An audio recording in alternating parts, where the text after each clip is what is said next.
24 बहुजन news में आप सबका स्वागत है। बढ़ते हमारी खास खबर ब्रेकिंग न्यूज की ओर। बहुजन समाज पार्टी सुप्रीमो मायावती ने सोमवार को एक प्रेस कॉन्फ्रेंस में निकाय चुनाव की तारीखों के ऐलान का स्वागत करते हुए मांग की है कि ये चुनाव ईवीएम की बजाय बैलेट पेपर से कराए जाए।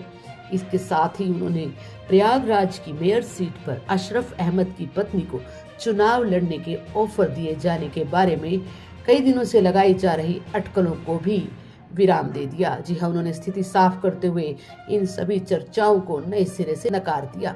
मायावती ने साफ कहा कि उमेश पाल मर्डर केस में मीडिया में जब यह बात सामने आई तो बहुजन समाज पार्टी ने फैसला लिया कि न तो अतीक की पत्नी शाइस्ता को टिकट मिलेगा और न ही अतीक के परिवार के किसी अन्य सदस्य को ही टिकट दिया जाएगा।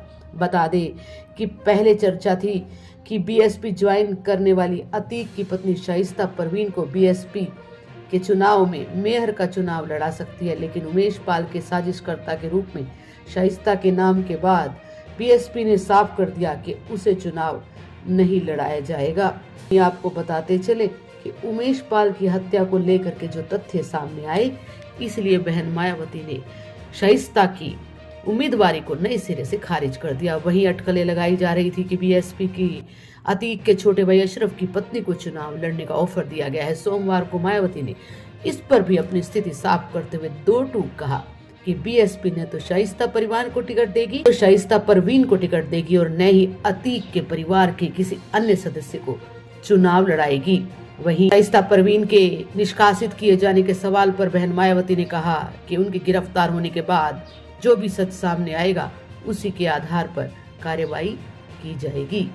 प्रेस कॉन्फ्रेंस में मायावती ने बीजेपी पर जमकर निशाना साधा और कई आरोप लगाए। उन्होंने कहा कि SC ST OBC की महिलाओं के लिए जो आरक्षण दिया गया है उससे यह वर्ग सहमत नहीं है, नियमों को ताक पर रखकर यह किया गया। उन्होंने आरोप लगाया कि सत्ताधारी दल पर हर स्तर पर राजनीतिक स्वार्थ सिद्ध करने का आरोप लग रहा है। समाजवादी पार्टी की तरह भाजपा भी हर तरह से हथकंडे अपना रही है 2024 में इसका लाभ लिया जा सके, यहाँ तक कि पसंदीदा मुस्लिम समाज का राग अलापने लगी है।